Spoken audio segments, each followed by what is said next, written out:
नमस्कार दोस्तों, quantum mind के एपिसोड नंबर 26 में मैं डॉक्टर दयानंद देवमुरे आप सबका स्वागत करता हूं। दोस्तों, हम बात कर रहे हैं फिनेंशियल फ्रीडम की।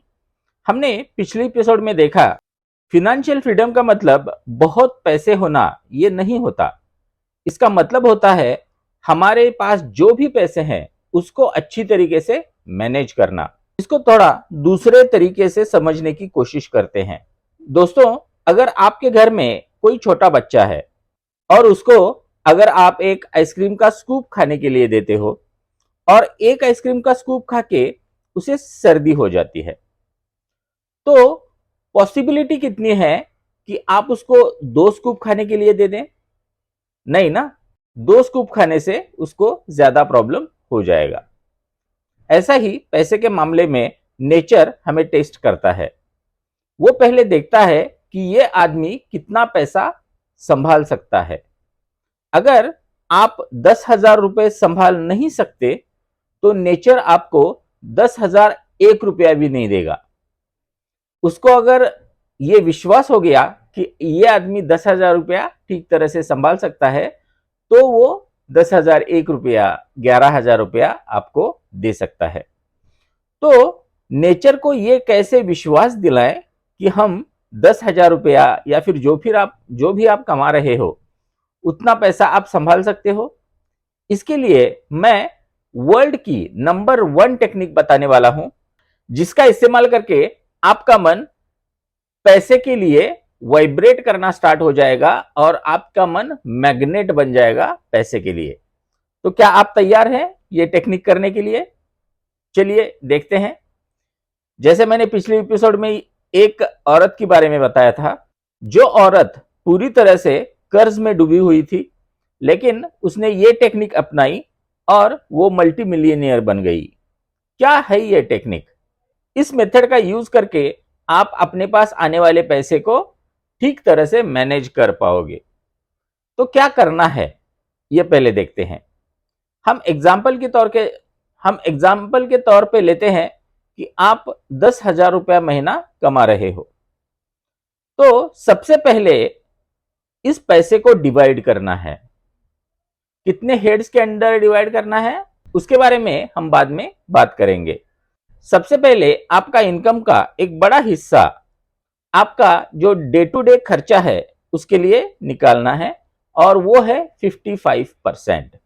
मतलब अगर आप 10,000 रुपए कमा रहे हो तो आपको 5,500 रुपए में अपना घर चलाना है। इसमें सभी तरह के बिल्स आएंगे, पेट्रोल के बिल्स, स्कूल फीस, या फिर हमारे घर में जो भी सब्जी लगते हैं, फल लगते हैं, जो भी मेडिसिन लगता है, सब चीजें जो रेगुलरली आपको लगती हैं वो 55% में कवर होनी चाहिए। अगर नहीं होती हो तो आपको अपने लाइफस्टाइल को सिंप्लीफाई करना पड़ेगा। मतलब सोचिए कि आपने दिखावे के लिए क्या क्या किया है, वो थोड़ा खर्चा कम करना पड़ेगा।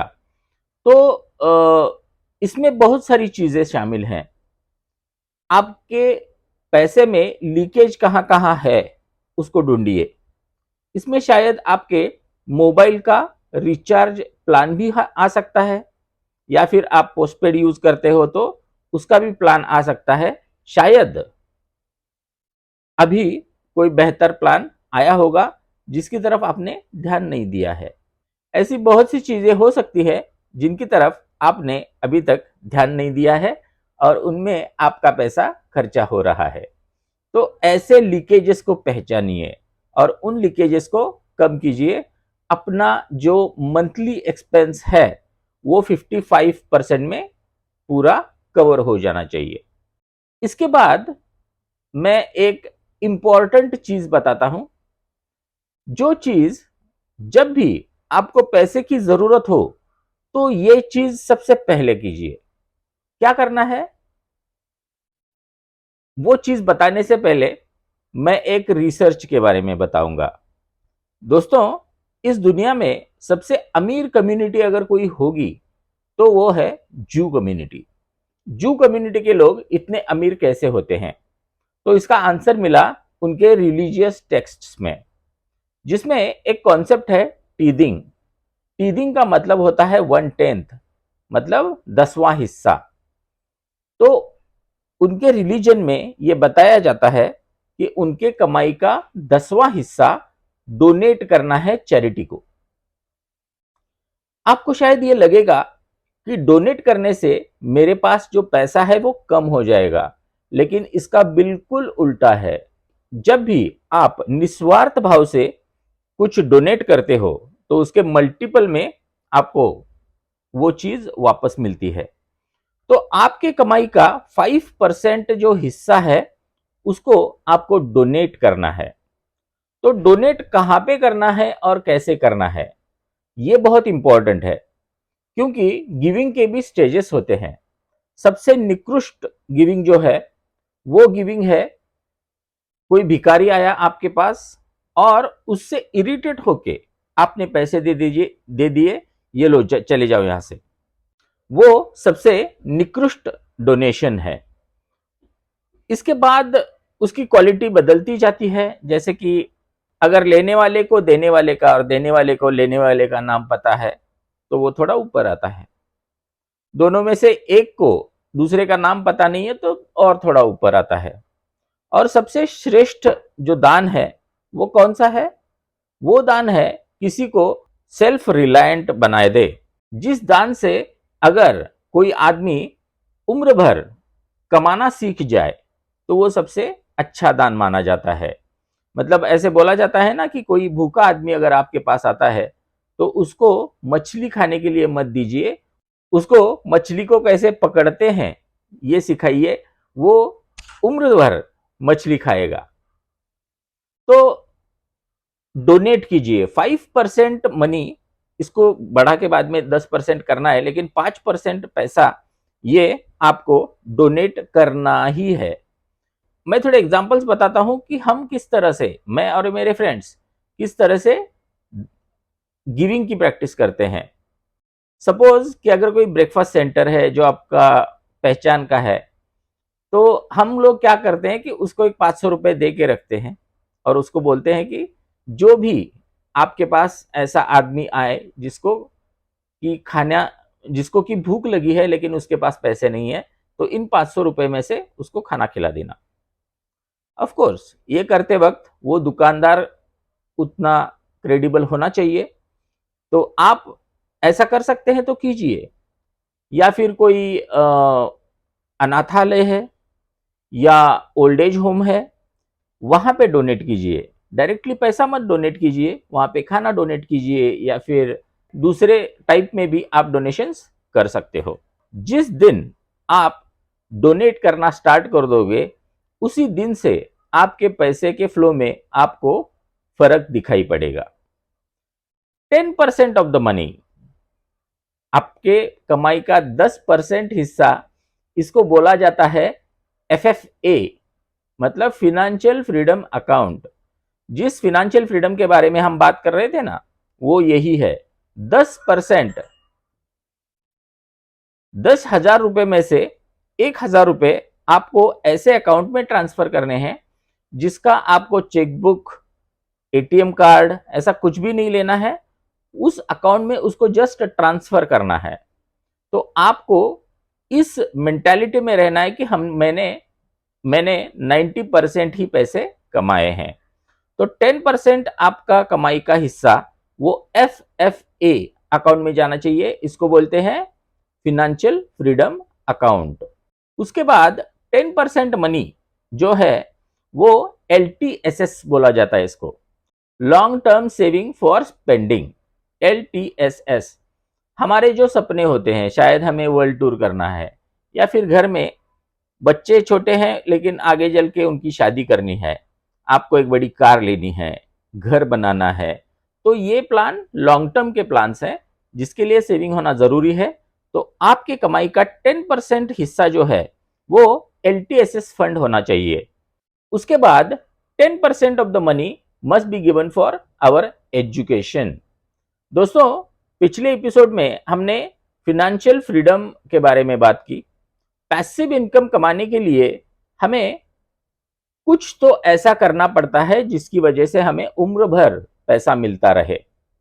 और वो करने के लिए हमें खुद को एजुकेट करना जरूरी है। सपोज कि आपने ये डिसाइड कर लिया कि मैं एक यूट्यूब चैनल बनाऊंगा, तो यूट्यूब चैनल कैसे बनाते हैं, उसको वीडियोस को कैसे रैंक करते हैं, या फिर ऐसे बहुत सारे कोर्सेस आपको मिलेंगे, बहुत सारा मटेरियल उस चीज पे आपको मिल जाएगा। तो आपको खुद को एजुकेट करने के लिए 10% ऑफ द मनी आपको खर्च करना पड़ेगा। दोस्तों, जो लोग खुद से अमीर बनते हैं उनकी एक आदत कॉमन है, और वो है पढ़ना। तो ऐसे बोला जाता है कि अगर आप किसी सब्जेक्ट के बारे में, जिस सब्जेक्ट के बारे में आपको पढ़ना है, जिससे कि आपको पैसिव इनकम का रिसोर्स जनरेट करना है और उसके लिए आप खुद को एजुकेट कर रहे हो, उसके बारे में रोज 1 घंटा अगर आप पढ़ोगे और ऐसे 5 साल तक पढ़ते रहोगे, तो इस वर्ल्ड में जितने भी उस सब्जेक्ट में एक्सपर्ट हैं, उन सब एक्सपर्ट में से आप एक बन जाओगे, उन एक्सपर्ट में से आप एक बन जाओगे। तो सबसे इंपॉर्टेंट है खुद में इन्वेस्ट करना, उस चीज के बारे में खर्च करना कि उस चीज के बारे में खर्च करना जिसका कि इस्तेमाल हम पैसिव इनकम के लिए करना चाहते हैं या फिर हमारे हॉबीज के लिए करना चाहते हैं। तो उनके क्लासेस लगाइए, कोर्सेस परचेस कीजिए, लेकिन 10% of the money must be invested in your education. 10% पैसा जो है वो प्ले मनी होता है। प्ले मनी मतलब हमें खुद पे उड़ाना होता है। बहुत बार हम खुद को रोके रखते हैं कि हम सैलून में गए तो वहां पे हम देखते हैं कि यहाँ पे स्पा इतने में है या फिर बॉडी मसाज इतने में है। हम वो चीज टाल देते हैं कि इतने पैसे मैं अभी खर्च नहीं कर सकता। तो हमारे अंदर एक इनर चाइल्ड होता है, वो इनर चाइल्ड खुश होना भी बहुत जरूरी होता है। तो उस इनर चाइल्ड को कैसे खुश करें? तो खुद पे पैसे को उड़ाना है। 10,000 रुपए अगर आप कमा रहे हो तो महीने का 1,000 रुपया आप खुद पे उड़ाना स्टार्ट कर दो। कुछ भी करो जो खुद को आनंद देता हो, उसको लिटरली उड़ा दो। उन पैसों को लिटरली उड़ाओ। तो आपको अगर मसाज करवाना है खुद को, मसाज करवाओ। आपको कोई इच्छा है जो आपने पैसे के कारण नहीं की है, पैसा ना होने के कारण नहीं की है, तो वो चीज करो जिससे आपका इनर चाइल्ड खुश हो जाता है। तो दोस्तों, ये है पैसे का डिस्ट्रीब्यूशन जो आपको करना है। एक एक्सेल शीट बनाइए, उसमें आपकी इनकम डालिए और 55% नेसेसिटीज, 5% गिविंग, ये 60% हो गया। Then 10% LTSS, 10% FFA, then 10% play money, 10% education money. तो इन हेड्स के अंदर उस कमाई को डिवाइड कर दो। मैंने जिस औरत के बारे में जिक्र किया था इस लेक्चर से पहले, तो उसके पास खर्चे के लिए ही पैसा नहीं था। तो उसने बोला कि मेरे पास खर्चे के लिए ही पैसा नहीं है, तो ये 55% मैं कुछ नहीं कर सकती। तो उसको बोला गया आप किसी भी अमाउंट से स्टार्ट कीजिए। तो उसने बोला मेरे पास अमाउंट ही नहीं है, मैं कर्जे में हूं पूरी तरह से। तो उनको बोला गया कि आप $1 को डिवाइड कीजिए। उन्होंने स्टार्ट किया $1 से। $1 में उन्होंने डोनेशन किया, खुद पे उड़ाया। ये जो है डिस्ट्रीब्यूशन वो उन्होंने किया। बाद में वो $1 बढ़ता बढ़ता $10 हुआ, $100 हुआ, और देखते ही देखते वो महिला मल्टी मिलियनियर बन गई। और उसका पूरा क्रेडिट वो इस मेथड को देती हैं। ये मेथड अगर आप फॉलो करना स्टार्ट कर देते हैं तो आपको इमरजेंसी फंड रखने की जरूरत नहीं है। आपका माइंड ऑटोमेटिकली मनी मैग्नेट बन जाएगा। और जब जिस महीने में आप 10,000 को इस तरह डिवाइड करते हो, अगले महीने में 10,000 से ज्यादा अमाउंट आप मैनेज करोगे। तो दोस्तों, ये जो मनी मैनेजमेंट की सिस्टम है वो आप आज से ही करना स्टार्ट कर दीजिए। जैसे ही आप पैसा डोनेट करना या फिर इस टाइप से डिवाइड करना स्टार्ट करते हो तो पैसे का फ्लो आपके पास बढ़ने लगेगा।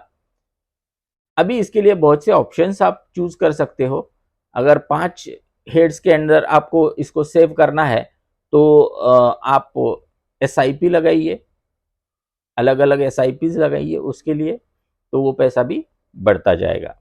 लेकिन प्ले मनी मंथली उसको खर्च करना है, डोनेशन का मनी महीने से महीने को खर्च करना है, एफएफए और एलटीएसएस का मनी जो है वो वैसे ही रहेगा, लेकिन बाकी सब जो पैसे हैं वो मंथली खर्च हो जाएंगे। तो दोस्तों, आपको कैसा लगा ये एपिसोड, आपको कैसे लगी ये मेथड, मुझे ज़रूर बताना। और अगर मेरा चैनल आपको अच्छा लगता है तो इसको सब्सक्राइब कीजिए, वीडियो को लाइक कीजिए, कमेंट कीजिए और अपने दोस्तों के साथ शेयर कीजिए। तो दोस्तों, इसके बाद मैं एक छोटा वीडियो डालने वाला हूं जिसमें मेरा चैनल मोनेटाइज होने का मैं गिव अवे करने वाला हूं, कुछ गिफ्ट्स आपको देने वाला हूं, तो उसके लिए तैयार रहिए। तब तक के लिए धन्यवाद।